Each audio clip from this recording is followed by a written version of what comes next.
Hello and welcome to Common Sense TV. I'm your host, the Doctor of Common Sense. I'm glad you joined us today because I believe that you are going to be glad you joined us. Who could not use better economical situations? Now, ever since Donald Trump has taken over, and I literally mean taken over, it's a good thing for us, the American people. They say that Ford has scrapped their Mexico plant to invest in Michigan, which is good news. I believe they were planning on taking and building a $1.6 billion plant in Mexico. Instead, they're investing $700 million in Michigan. SoftBank has done the same thing. I believe 50,000 jobs and a 50 billion investment. So this means it's good for the American people. And on that subject, I think I want to bring in our next guest, Mr. Charles Thorngreen of Noble Gold. He has a website, noblegoldinvestment.com. And how you doing today, Charles? I'm doing fantastic. How are you doing today, Doc? I'm doing just great. Now, tell some of the audience. I have a wide scope of audience. I have the educated and the common sense folks. Even my educated folks are very common sense approach. And you can try to simplify it for us a little bit. Tell us this right here. What's the difference between paper gold and gold that you can hold on to? Great question. From a common sense point of view, the difference between paper gold and real gold is that physical asset. You can touch it, you can feel it. Paper gold means someone else is holding it. And they're telling you you own it. Okay? So it's kind of like, in a common sense point of view, it's kind of like buying a loaf of bread or buying a coupon to buy a loaf of bread later. That coupon doesn't make you a sandwich. Okay? So which would you say is a better investment, the paper gold or the physical gold? I'm a very big believer in the physical gold. Gold as an investment is, once you understand it, a very simple process. We invest in gold because, well, the dollar's getting weaker. Yeah. The stock market's in trouble.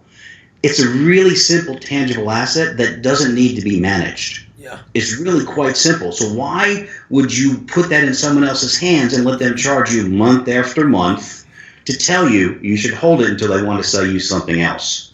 Let's keep it simple. Let's do it smart. Hold it yourself. Make your life easier. Charles, it's almost like buying a brand new Mercedes-Benz and you let somebody else park it in someone else's garage and tell them, I got a nice Mercedes-Benz, but it's in Sam's garage over there. And anytime I want it, he sends me a picture of it. Exactly right. And you don't have to. You have to make sure that you know that Sam's driving that around too, because they're doing that with your gold too. So yeah, it's the same scenario. Hey, Sam is telling you that you only have 3,000 miles on the vehicle, but Sam's put 50,000 miles on your vehicle. And he's charging you rent for the garage space too. That's true. That's true. Well, tell me this, Charles. Why should I buy gold? Great question. Gold may not be for everyone. The only people who don't need gold are people who already have it. Yeah. Okay. Yeah. Gold is really that investment that you make when you want to protect yourself. Yeah. Okay. Markets come and go. We saw it on the news. Dow 20,000. Yeah. Years ago, before I was in gold, I was a stockbroker and investment banker. Yeah. And we got excited when the Dow broke 2,000. we had a party. It was amazing. Oh, I can't believe it's so high. Yeah. 20,000 is a number that is just unbelievable. It makes no sense. You have a stock market that's saying everything is so wonderful. Our companies are worth so much more. Their value on what we do is so high, yet we have such incredible debt. Yeah. $20 trillion. Some people say 18 trillion, some people say 20 trillion. Who's going to pay that? You and me. Tell me who's going to pay it. Since you've been doing this for so long, when is a good time to actually buy gold? That's a really great question. Right now is a very attractive time. Gold's been higher than its price now. We're just around $1,200 an ounce. And it's been a little lower too. But the scenario really you have to ask yourself is, do I have gold now? And if you don't, you need to get it. Yeah. it's the way I look at gold and timing it. It's kind of like saying I need life insurance, but I want to wait till I'm just about dead before I pay for it. You could mess up and get it at the wrong time. Exactly. So what you need to do is get started, and then maybe if you need some more later, you add to it. But you don't want to wait. If you don't have it, you need to get involved. It's almost like having a pre-existing on your insurance or with healthcare. Once you get sick, most of the time you got those pre-existing. They don't want to take on you. Even with the death insurance, boy, they pretty tough, and they're stickler for it once you don't have it. Absolutely, and then that's it's a great point, and that's why like I tell people, if you don't have it already, it's really a conversation about timing the market is kind of irrelevant. You have no protection. Yeah. Let's start there, and then maybe we have a conversation later. Do I need more? Yeah. Well, tell me this. I know there's different types of gold. What type of gold would you recommend? For the people who are starting for the first time, I believe in your basic gold bars or basic gold coins. Yeah. They have the least cost, the best protection, and they're not hard to understand. Yeah. There's many realms of gold out there. There's pretty coins and all that. For my art collectors, yeah, we can do that. But for basic financial protection, you get the best simple plan possible. Get your bullion coins and your bullion bars. That's where your value's at. Do you sell any of this gold at your website, or can you actually lead some of the viewers down that road if they had questions to ask you about investing in gold? Absolutely. That's what I do day out and day in. If you have questions, you want to reach out to us. My staff and myself here, we're here to guide you, show you the ins and outs, and really tailor a portfolio for each individual. There is no one size fits all. Yeah. Yeah. So we really focus on making sure we know what your needs are, what your goals are, and then we can show you what options there are available to you. Give them the website again, Charles, there. Yeah, website is noblegoldinvestments.com. Noblegoldinvestment.com. Now, just say I'm a new guy, and I don't know anything about gold. I don't know anything about investment. What would be the first thing you tell me? I said, I'm coming in, say I got $20,000 I want to try to invest in gold. What would be some of the things I should look for, advice you would give me? Yeah, the advice would be, if that's $20,000 that you have to spend for gold, we're going to do a little something different. I'm not going to just sell you straight gold. Yeah. We're going to sell you some gold. We're going to sell you some silver, because the whole point of being diversified is not just diversity in asset classes, but also diversity within that class. Yeah. You get some gold, you get some silver, you have a portfolio working for you. We buy some bars, we maybe buy a few of the bullion coins, because they do different things. So we really will sit down and say, okay, let's have some short-term goals, let's have some medium-term goals, and let's have some long-term goals. What's the difference? What would you say the difference is with bars and coins? What's the advantages and disadvantages with bars and coins? Great question. Your bars are great because they have the least cost. Okay. Coins cost a little bit more because there's a manufacturing cost, and we have to buy them through mints. Okay. Now, we're only going to deal in the gold coins and the gold bars that are recognized around the world. Okay. So the coins will cost you a little bit more, but they're also more well known. Okay. If you hold up a gold bar in one hand, you hold up a gold coin in another hand, people will know what that gold coin is. Yeah. So if you were in an emergency situation and you needed to get some money quickly, you'll get better value out of that coin than you will that bar. Well, tell me this. I read a little bit about it, and you know more about it than I do. They said sometimes the government wants to come in and do a seizure on gold. Have you heard something like that before? Yeah, and there's a lot of talk about that. And it happened in 1933. But it was a different time, and it was done for a very different reason. We were in the midst of the Depression, and we had a scenario that's so opposite of what we have right now. Yeah. We didn't have enough money in the system Okay. in the United States. There weren't enough dollars out there. But we were on what was known then as the gold standard. Okay. We could not print more dollars than we had gold to back it up. Yeah. Okay. So our currency in many forms was actual gold coins, Yeah. $20 gold coins. So at that point in time, the United States needed to come up with a plan to get us out of the Depression. Okay. Took 15 years. But what they did was, let's spend our way out. Let's spend our way out reasonably. So they had to take that gold and change the law to say that gold, that it wasn't just gold that could be currency; it had to be paper. Okay. So people had to turn that gold in for the $20 bills. Okay. So there was a seizure per se, but they didn't come knock on your door. They didn't force you to turn it in. Yeah. Now, if you kept it, you couldn't do much with it for 15, 20 years. Yeah. But in that scenario, it made sense. In today's scenario, we have so many dollars printed. Yeah. If they took gold now, it wouldn't help. Well, tell me this. Everybody talks about some. I've heard some of the gold experts says there will never be another gold standard. Or what is the gold standard? Gold standard is really saying, and this is based on those values that Thomas Jefferson said. All currency should be based on gold and silver, so we don't become subordinate to someone. It's saying that we cannot print dollars without a value. So when we have that standard, we're saying that we have this much gold. And you may have heard about, Ron Paul's campaign to open up Fort Knox. Yeah. The reason he wanted to do that was because we said we had this much gold. Yeah. And he wanted to see it. He wanted to see it. And that never happened for a reason. Because they probably don't have that much gold. Is that what you're saying? Well, what happened was the United States started leasing it out and making money on it. So that was the problem with it. So a gold standard, it's theoretically great. You can't get yourself into debt. You can't get yourself into trouble. But we're not there. Yeah. We have debt that has to be resolved first. Yeah. And with that being said, I have to bring up President Trump. Okay. He's a businessman. Yeah. He's not a politician. He's not a politician. Things are going to change because as a businessman, every businessman is used to spending his own money. So the decisions he makes affect his pocketbook. Exactly.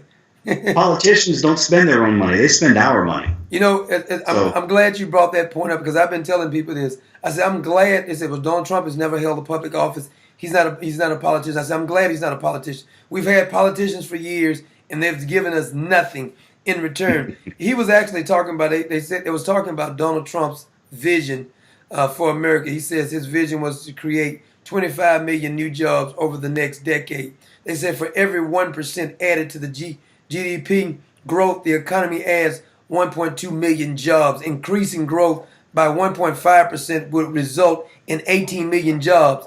I think he's going to approach it from a businessman standpoint, which is good for all Americans, you ask me. It's absolutely great. Politicians have a place. I don't know where it is. It's not very effective in my life. Yeah. But there is a place for them, and there is a time for them. But when you're in politics, you're not trying to fix anything. You're trying to make sure you have a job next election cycle. Donald Trump doesn't want this job. President Trump, excuse me. Yeah. He doesn't want this job for too long. Exactly. You know what he's going to do when this is done? Go back to running his empire. And you know what? He's not worried about that. Why would Donald Trump do things to actually hurt the economy? Because it affects his business. These other politicians, they don't own any businesses, so they don't care about that. We saw that with the check scandals. We go back 8 years, and you had all those congressmen bouncing checks. We saw that in this election cycle. We had some people running whose money wasn't in order. So it's not something that's very common in the political sense. A lot of politicians come into the field, they start out with dreams, yeah, and they realize they're broke. They don't have any money. And you know they what? Need to get rich. The scary thing about it, if you got a politician who really is desperate enough to get money, he'd probably do anything in order to get money. That's why we have a debt now. I don't believe it's actually 17, 18 trillion dollars. I believe it's closer to $20 trillion. But if you got politicians who are actually hurting for cash, they can be bought. Most politicians can be bought. And we've seen it over the year because there's no way in the world you tell me that with this type of in debt and the politicians did not know they were running up debt like this, somebody has to be responsible for the debt. Now we have a man who comes in who understands business a little bit better, who's actually ran a business. I think it should be a requirement. Either you have to have had a job or did some type of a business yourself before you actually go running everybody else's business. We see ourselves getting further and further in debt because we have allowed politicians to run the country instead of using some businessmen like yourself who probably want to do things to make the economy better because it benefits you, it benefits your family. Who wouldn't want to do things that benefit their family and the Absolutely. country? And you know what, too? The better off the country is, the better off I am as a businessman. Exactly. I have more customers. Isn't Things are that common going sense? stronger. Isn't that just basic common sense? Why don't you want to do Yes. things that benefits the country, benefits your company? If we take that mentality, we should be more concerned about how this economy is affected as opposed of the politician who we elected just getting richer, and at the same time the American people are suffering. Absolutely. Absolutely. You know, and it's one of the things that the country was founded on. Yeah. The founding fathers didn't stay in politics. They went, they served, they went back to their farms, their businesses, and went back to their regular life. They served out of duty, not out of a job. But see, that's the difference too. They had to actually go back to the communities. It would be better if they actually had to go back. Can you imagine some of these politicians living in the communities that they have ran into the ground? It wouldn't be a pretty sight. Well, you see that a lot too. A lot of them won't even run in the state where they're born. It's They'll exactly find right. another state and relocate. It's a reason for that. Well, tell me this, Absolutely. Charles. Should I add gold? Just say some people, they say I'm diversify is the big thing. They've invested in some stocks and other things. Why should they put gold in their portfolio and the advantages of having gold in your portfolio? Great question. You know, diversity is such an important thing, and people talk about it. Less than 5% of Americans have holdings in metals. Wow. Less than 5%. Wow. Everyone thinks they're diversified because they have Exxon gas stock, Mobil company gas stock. That's not diversification. You're all in one place. Yeah. And there's a couple of events that really showed us that. 2008. The horror stories I heard from people after that happened. Yeah. The amount of people that said, I was going to retire, now I can't. Wow. I have half what I had. That's why you diversify. Yeah. That's why you say, okay, stocks, okay, I understand there's a place for them, but let me get some protection. Let me get that counterbalance to that because it's so important. Classic wisdom, don't put your eggs in one basket. I'm good. You know, you just took the words right out of my mouth. I was actually going to say the exact same thing. Why would you want to put all your eggs in one basket? If the basket is destroyed, so are your eggs that was in the basket. Yeah, and it leaves you hungry. If you had one specific reason you would give to the viewers, what's the one reason, the very one reason you can think off the top of your head, why should I buy gold? What's the best reason you can think of? You need the protection. Yeah. Markets move in cylindrical patterns. The stock market cannot continue to go up. Yeah. Just because people want it to doesn't mean that it will. And we're beginning to see the rumblings now. Yeah. Don't let yourself fall victim to what happened just 9 years ago. Yeah. It will happen again, and it happens on a regular basis. For your own safety, for your own financial well-being, get diversified. It doesn't mean you have to sell everything, Yeah. but you sure should have some. Well, tell me this: has gold kept up with the supply, the demand? There's a certain demand, a supply and demand. Has gold been able to keep up with the demand? You know, there is a tremendous amount of demand. We have run into supply issues recently, and you'll continue to see that. One of the deciding factors for gold supply, even though there's a finite amount, there's only so much on this earth that got made. Exactly. Oil prices. When oil went through the roof just a year and a half ago, everyone was doing great. Everyone loved it, right? Who didn't love it was the gold companies because gold was down a little bit, Yeah. and it wasn't cost effective for them to spend all that money on the equipment and the mining and the petroleum to bring it out of the ground. Yeah. So there are times where it gets to the point where it doesn't make sense for miners to mine. Yeah. And that's one of the really important differences too. We had talked about the difference between physical and paper gold. Yeah. Well, those are key issues right there. When you own an ounce of gold, it doesn't matter what the price of gas is. But It's when true. you own a mining stock, their profitability depends on a lot more things than just the price of gold. So with your supply issues, the demand has been there. It's been very strong. And it surprises me to see us still in this $1,200 level. Yeah. With the demand that we've seen. I don't think we'll be here long. Well, tell me this: if one of the viewers wanted to get in contact, what's the best thing they can do. If they had a question they want to ask, if they want to, maybe they want to invest in some gold, but they want to talk about it, they want to get some of the ups and downs of the way they should approach it, what's the best thing they should do? Contact you on the website? Yeah, go on the website. You'll see our phone number there. We actually have a form there where you can just put an email in if you'd like, and you can email us. The most important thing, go there, see who we are, and then contact us. Yeah. Because there's some great information on that website too. A lot of people, if they don't know, Yeah. they get stuck. They don't want to seem like they are unintelligent. Yeah. Or they don't want to feel like they don't know enough. So go to the website. You'll learn something there, then contact us. We'll have someone ready to answer the phones for you, and we can show you the benefits to it. And hey, we'll show you the ins and outs and show you what a good portfolio breakdown would be for you. Okay. Ultimately, it's your choice, but we're going to give you the knowledge to make the best decision for you. You know, I was looking around the website, and one of the articles that was on your website says in 2010 there was an estimated 285.2 billion cash transaction, and it increased in 2015 to 426 0.3 billion.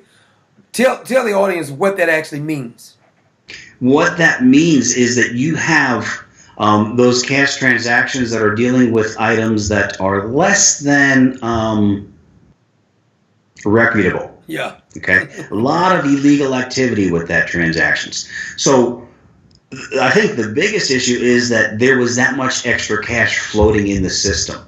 And that's a direct response to all that quantitative easing that was going on. Okay. And that's an issue, you know. That is what makes things expensive. Well, we all look and we all say, you know what, I remember when this was 5 cents and this was 10 cents. Yeah. That thing didn't change in value. Yeah. That gallon of gas is the same. That loaf of bread is the same. What's changed is the value of your dollar. Yeah. That's why it takes so many more of those dollars. Because we have a system in place that's set to devalue the dollar automatically. If you listen to the government and politicians, they're going to tell you that between 2.5% to 3% inflation is good for you. Yeah. Which, okay, doesn't sound that bad, but over 30 years, guess what? 90% of your value of that dollar is gone. It's gone. On what they say is good. That's not good for me. It's not good for you. It's good for them when they have to repay all this debt that they rack up. Yeah. But it doesn't help us. You're absolutely right about it. Also on the website, I found some very interesting articles. It says in 2014, Singapore withdrew its $10,000 note. Well, explain that to us. Really, what's happening there is governments around the world have figured out that if we have money in our pocket, we're easier to control.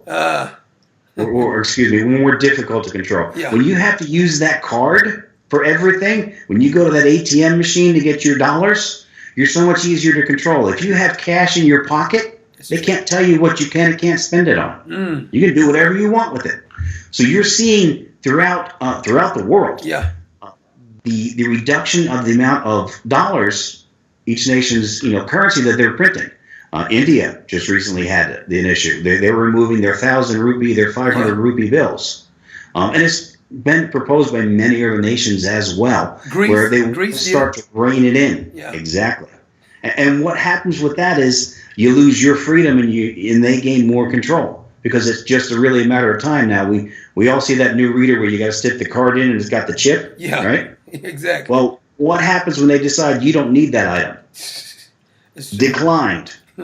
You know what's crazy about the chip? I'm glad you brought that up, because it sent me one of those chip cards. I was talking to one of the people who work in the store. I says, "Has this chip really stopped anybody from stealing things?" It hasn't done anything to stop. Nothing. The con artists still can get into your bank account if they wanted to. They still have ways to cheat you out, even with the chip on it. So what's the purpose of the chip then?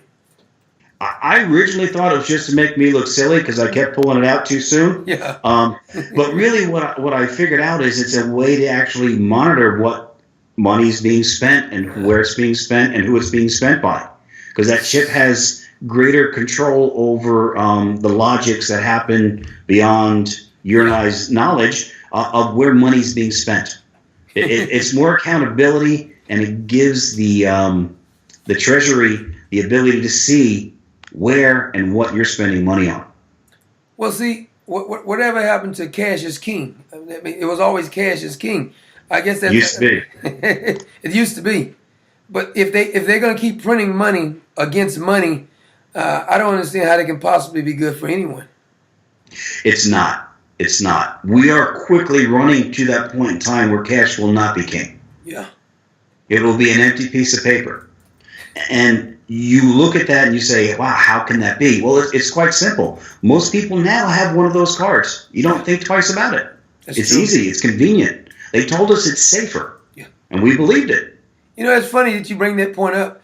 When you actually have cash, it seems like you do spend it a lot less fast than when you have the card. You just swipe it. When you have the plastic case, I mean, it feels you peeling off $20 bills and giving it to the people.